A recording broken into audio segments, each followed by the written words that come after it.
2024ರ ಮೊದಲ ಚಂದ್ರಗ್ರಹಣ. ಈ 5 ರಾಶಿಯವರು ಜಾಗರೂಕರಾಗಿರಿ. ಹಿಂದೂ ಧರ್ಮದಲ್ಲಿ ಸೂರ್ಯಗ್ರಹಣ ಮತ್ತು ಚಂದ್ರಗ್ರಹಣಕ್ಕೆ ವಿಶೇಷ ಮಹತ್ವವಿದ್ದು 2024ರಲ್ಲಿ 2 ಸೂರ್ಯಗ್ರಹಣಗಳು ಮತ್ತು 3 ಚಂದ್ರಗ್ರಹಣಗಳು ಸಂಭವಿಸಲಿವೆ. ಮೊದಲ ಗ್ರಹಣವು ಮಾರ್ಚ್ 25ರ ಸೋಮವಾರ ಹುಣ್ಣಿಮೆಯಂದು ಬರಲಿದ್ದು ಬೆಳಗ್ಗೆ 10:24 ಮಧ್ಯಾಹ್ನ 3:01 ಇರುತ್ತದೆ. ಈ ಚಂದ್ರಗ್ರಹಣದ ಒಟ್ಟು ಅವಧಿ 4:36. ಈ ಗ್ರಹಣವು ಭಾರತದಲ್ಲಿ ಗೋಚರಿಸುವುದಿಲ್ಲವಾದರೂ ಇದು ಎಲ್ಲಾ 12 ರಾಶಿಗಳ ಮೇಲೆ ಪ್ರಭಾವ ಬೀರುತ್ತದೆ. ಮೇಷರಾಶಿಯವರು ಜಾಗರೂಕರಾಗಿರಬೇಕು. ನಿಮ್ಮ ಶತ್ರುಗಳಿಂದ ಸುರಕ್ಷಿತವಾಗಿರಿ ಮತ್ತು ವಾಹನವನ್ನ ಎಚ್ಚರಿಕೆಯಿಂದ ಬಳಸಿ. ಈ ರಾಶಿಯವರು ಶಿವನ ದೇವಸ್ಥಾನದಲ್ಲಿ ಅಥವಾ ಮನೆಯಲ್ಲೇ ಕುಳಿತು ಚಂದ್ರನ ಮಂತ್ರವನ್ನ ಜಪಿಸಬೇಕು. ವೃಷಭ ರಾಶಿಯವರು ಹಣಕಾಸಿನ ವಿಷಯಗಳಲ್ಲಿ ಬಹಳ ಜಾಗರೂಕರಾಗಿರಬೇಕು. ಇದರಲ್ಲಿ ಅಸಡ್ಡೆ ತೋರಬಾರದು. ಅಲ್ಲದೆ ಪುಟ್ಟ ಹೆಣ್ಣು ಮಕ್ಕಳಿಗೆ ಬಟ್ಟೆಗಳನ್ನ ದಾನ ಮಾಡಬೇಕು. ಚಂದ್ರಗ್ರಹಣವು ಮಿಥುನ ರಾಶಿಯವರಿಗೆ ಅತ್ಯುತ್ತಮ ಫಲಿತಾಂಶವನ್ನ ನೀಡುತ್ತದೆ.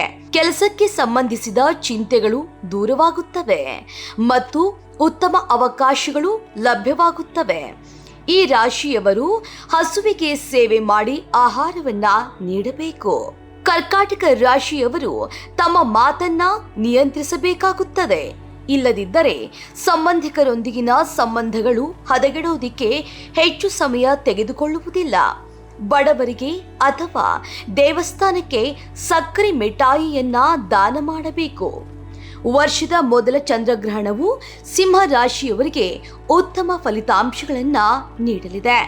ನಿಮ್ಮ ವೆಚ್ಚಗಳು ಕಡಿಮೆ ಇರುತ್ತದೆ ಮತ್ತು ನೀವು ಉಳಿತಾಯ ಇತ್ಯಾದಿಗಳಿಗಾಗಿ ಹೂಡಿಕೆ ಮಾಡಬಹುದು. ಈ ರಾಶಿಯವರು ಆಸ್ಪತ್ರೆಯಲ್ಲಿರುವ ರೋಗಿಗಳಿಗೆ ಹಣ್ಣುಗಳನ್ನ ದಾನ ಮಾಡಬೇಕು. ಕನ್ಯಾ ರಾಶಿಯವರು ಹಣಕಾಸಿನ ವ್ಯವಹಾರದ ಬಗ್ಗೆ ನಿಗಾವಹಿಸಿ. ಆಸ್ತಿ ಸಂಬಂಧಿತ ಕೆಲಸಗಳಲ್ಲಿ ಆತುರ ತೋರದಿರಿ. ಬಡವರಿಗೆ ಧಾನ್ಯಗಳನ್ನ ದಾನ ಮಾಡುವ ಮೂಲಕ ಪರಿಹಾರ ಸಾಧ್ಯ. ತುಲಾ ರಾಶಿಯವರಿಗೆ ಈ ಗ್ರಹಣವು ಸಾಮಾನ್ಯವಾಗಿರಲಿದೆ. ಈ ವಾರ ನಿಮ್ಮ ಹೆಂಡತಿಯೊಂದಿಗೆ ಜಗಳಗಳನ್ನ ತಪ್ಪಿಸಿ. ಹೂಡಿಕೆಯ ಬಗ್ಗೆ ಆತುರದ ನಿರ್ಧಾರ ಸಲ್ಲದು. ಈ ಸಮಸ್ಯೆಗಳನ್ನು ತಪ್ಪಿಸಲು ಈ ರಾಶಿಯವರು ಬಡ ಮಕ್ಕಳಿಗೆ ಆಹಾರ ಮತ್ತು ಬಟ್ಟೆಗಳನ್ನ ದಾನ ಮಾಡಬೇಕು.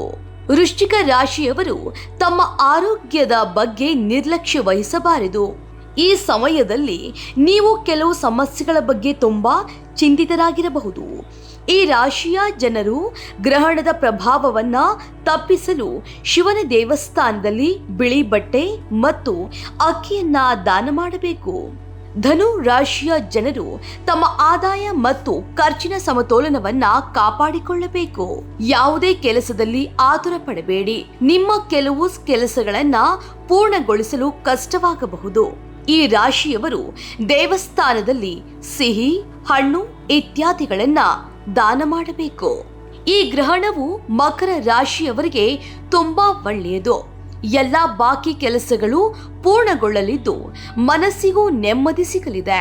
ಈ ರಾಶಿಯವರು ಶಿವನಿಗೆ ಎಳ್ಳು ಮಿಶ್ರಿತ ನೀರನ್ನ ಅರ್ಪಿಸಬೇಕು.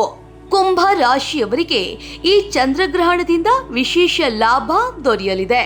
ವಿದೇಶ ಪ್ರವಾಸದ ನಿಮ್ಮ ಕನಸು ನನಸಾಗಬಹುದು. ಕೆಲಸದ ಸ್ಥಳದಲ್ಲಿ ಯಶಸ್ಸಿನ ಸಾಧ್ಯತೆಗಳಿವೆ. ಈ ರಾಶಿಯ ಜನರು ಯಾವುದೇ ಧಾರ್ಮಿಕ ಕ್ಷೇತ್ರದ ಹೊರಗಿನ ಬಡವರಿಗೆ ಹಾಲು ಅಥವಾ ಹಾಲಿನ ಉತ್ಪನ್ನಗಳನ್ನ ದಾನ ಮಾಡಬೇಕು. ಮೀನ ರಾಶಿಯವರು ತಮ್ಮ ಆರೋಗ್ಯದ ಬಗ್ಗೆ ಕಾಳಜಿ ವಹಿಸಬೇಕು ಮತ್ತು ಹಣಕ್ಕೆ ಸಂಬಂಧಿಸಿದ ನಿರ್ಧಾರಗಳನ್ನ ಚಿಂತನಶೀಲವಾಗಿ ತೆಗೆದುಕೊಳ್ಳಬೇಕು.